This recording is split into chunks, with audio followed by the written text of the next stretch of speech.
नमस्कार। आज हम चर्चा करने जा रहे हैं एक बहुत महत्वपूर्ण विषय पर, जिसमें अक्सर लोग सोचते हैं कि मैं पिछले जन्म में क्या था, मैं पिछले जन्म में कैसा था, पूर्व जन्म उनका कैसा रहा है और पूर्व जन्म में उनके किन किन लोगों से संबंध थे। तो इसी पे हम आज चर्चा करते हैं और हमारा विषय है, क्या केतु जोड़ता है आपके पिछले जन्म के रिश्तों को। तो आज यही विषय है हमारा और महत्वपूर्ण विषय है। और केतु, जैसा कि हम जानते हैं, पिछले जन्मों के संबंधों को जोड़ने में एक महत्वपूर्ण भूमिका निभाता है, क्योंकि केतु मोक्ष का कारक है और एक रस्सी भी है, इसे एक डोरी भी कहा जा सकता है। यह एक सूत्र का प्रतिनिधित्व भी करता है। तो क्या पिछले जन्मों के जो हमारे संबंध हैं, उन्हें केतु ही अपने सूत्र के कारण एक माला में पिरो देता है? क्या वह केतु ही है जो हमारे पुनर्जन्म के पश्चात हमारे पिछले जन्मों के रिश्तों को, डोरी को यहाँ तक लेकर आता है?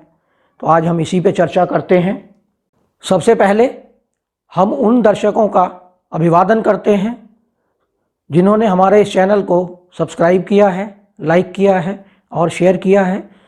साथ ही हम उन सभी दर्शकों से कहना चाहते हैं कि वह भी इस चैनल को सब्सक्राइब करें, लाइक करें और शेयर करें। साथ ही बेल आइकन का बटन भी दबा दें, जिससे आने वाले सभी वीडियो उन्हें मिलते रहें। यह है केतु। जैसा कि हम सब जानते हैं, राहु और केतु ग्रह नहीं है, ये एक इमेजिनरी प्लैनेट हैं और ये छाया ग्रह हैं। इनका अपना कोई अस्तित्व नहीं है। और राहु जो है वो सर है और केतु बिना सर का धड़ है। तो आगे हम बात करते हैं और इस पे हम चर्चा करते हैं कुछ एग्जाम्पल लेकर। और सबसे पहले हम एग्जाम्पल लेंगे फिरोज़ गांधी की कुंडली की, कि फिरोज़ गांधी और इंदिरा गांधी की शादी में क्या संबंध था, क्या उनकी कुंडली आपस में पिछले जन्म से जुड़ी हुई थी। इसमें हम 3 जनरेशन की बात करेंगे, फिरोज़ गांधी, इंदिरा गांधी, राजीव गांधी और राहुल गांधी। क्या ये आपस में सभी जुड़े हैं और इन सब का संबंध पिछले या पूर्व जन्म से ही निर्धारित हो गया है? तो जैसा कि हम जानते हैं, विवाह हम सप्तम भाव से देखते हैं। तो अगर हम केतु से सप्तम भाव देखें फिरोज़ गांधी का, तो केतु कन्या राशि में बैठे हुए हैं और सप्तम भाव में कौन है? राहु। लेकिन वहाँ राशि है मीन राशि। और इस मीन राशि का संबंध इंदिरा गांधी के लगन से, लग्नेश से, चंद्रमा की राशि से या चंद्रमा के सप्तम भाव से होना चाहिए।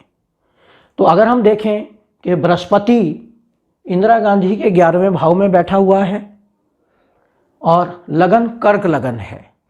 कर्क लगन का स्वामी होता है चंद्रमा और चंद्रमा इंदिरा गांधी के सप्तम भाव में है, 7वें घर में। और बृहस्पति 11वें घर में बैठकर 9वीं, जैसा हम सब जानते हैं, बृहस्पति की 3 दृष्टियां होती हैं, 5वीं दृष्टि, 7वीं दृष्टि और 9वीं दृष्टि। तो बृहस्पति 9वीं दृष्टि से इंदिरा गांधी के लगन के स्वामी को देखते हैं। जैसा कि हम यहाँ से बृहस्पति से अगर काउंट करें तो 1, 2, 3, 4, 5, 6, 7, 8 और 9, ये बृहस्पति को दृष्टि प्रदान कर रहे हैं। तो फिरोज़ गांधी के केतु का 7वें घर का स्वामी इंदिरा गांधी के लगन के स्वामी को देख रहा है।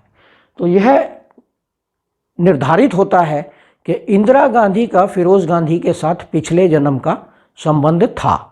अब हम इसको उल्टा देखते हैं, इंदिरा गांधी की कुंडली से फिरोज़ गांधी की कुंडली पे चलते हैं।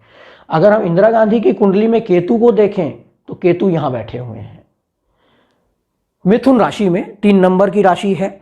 और यहाँ से जो 7वां घर बनता है वो ये बनता है 1, 2, 3, 4, 5, 6 और 7, यानी धनु राशि। और धनु राशि के स्वामी होते हैं बृहस्पति। तो क्या बृहस्पति फिरोज़ गांधी की कुंडली में लगन से, लगन के स्वामी से, चंद्रमा से, चंद्रमा के स्वामी से या इनके सप्तम भावों से संबंधित है? तो हम देखें तो फिरोज़ गांधी की कुंडली में ही बृहस्पति बैठा हुआ है।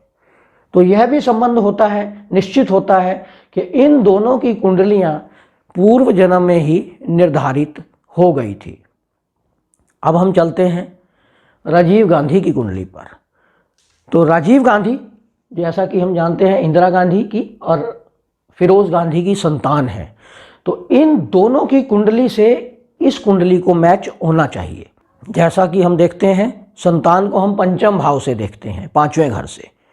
तो केतु से जो पांचवा घर है फिरोज गांधी की कुंडली का, वो है 1, 2, 3 और 4, यानी मकर राशि। मकर राशि का स्वामी हुआ शनि। तो शनि को राजीव गांधी की कुंडली के लगन से संबंध होना चाहिए। अब राजीव गांधी की कुंडली को हम देखें तो शनि मिथुन राशि में विराजमान है, और शनि की, जैसा कि हम जानते हैं, 3 दृष्टियां होती हैं, तीसरी, 7वीं और 10वीं। तो शनि राजीव गांधी की कुंडली में तीसरी दृष्टि से लगन को देख रहे हैं और लग्नेश को देख रहे हैं। तो यह निश्चित होता है कि फिरोज गांधी और राजीव गांधी का पूर्व जन्म का संबंध था। और अब हम चलते हैं इंदिरा गांधी की कुंडली पर। तो इंदिरा गांधी की कुंडली से अगर हम देखें तो केतु से पंचम भाव 1, 2, 3, 4 और 5। पंचम भाव बनता है तुला राशि और इसका स्वामी होता है शुक्र। तो क्या शुक्र राजीव गांधी की कुंडली से लगन, लग्नेश से, चंद्रमा या चंद्रमा की राशि से संबंध करता है? तो हम देखें तो शुक्र लगन में ही बैठा हुआ है। तो यह भी निर्धारित होता है कि राजीव गांधी और इंदिरा गांधी का भी संबंध पूर्व जन्म का है। अब हम आते हैं तीसरी जनरेशन पर, तीसरी पीढ़ी जिसमें राहुल गांधी हैं। तो हम राहुल गांधी और राजीव गांधी की कुंडली को रिलेट करते हैं। क्या राजीव गांधी की कुंडली के केतु से अगर हम पंचम भाव देखें तो केतु ये है, तो 1, 2, 3, 4 और 5 वृष राशि आती है। वृष राशि, जैसा कि हम जानते हैं, इसका स्वामी शुक्र है। 2 नंबर की राशि वृष राशि, जिसका स्वामी शुक्र है। इस शुक्र का संबंध राहुल गांधी की कुंडली में लगन से, लगन के स्वामी से, चंद्रमा से, या चंद्रमा जिस राशि में बैठा है उसके स्वामी से निश्चित रूप से होना चाहिए अगर इनका पूर्व जन्म का संबंध है। तो हम राहुल गांधी की कुंडली में देखें तो शुक्र ही लगन का स्वामी है, शुक्र की ही राशि बन रही है और शुक्र ही लगन का स्वामी बनता है।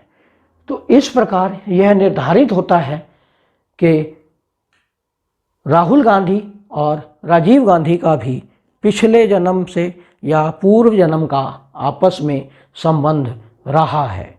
तो इस प्रकार हम यह कह सकते हैं फिरोज गांधी, इंदिरा गांधी, राहुल गांधी और राजीव गांधी, इन चारों की कुंडलियों से यह पता चलता है कि पूर्व जन्म से ही संबंधित थे, आपस में इनका संबंध था और जन्म, सब चीज़ें पिछले जन्म में ही निर्धारित हो जाती हैं। तो इस प्रकार आप भी अपनी कुंडली में देख सकते हैं, लेकिन इसको देखने के और भी बारीक माध्यम भी हैं। धन्यवाद।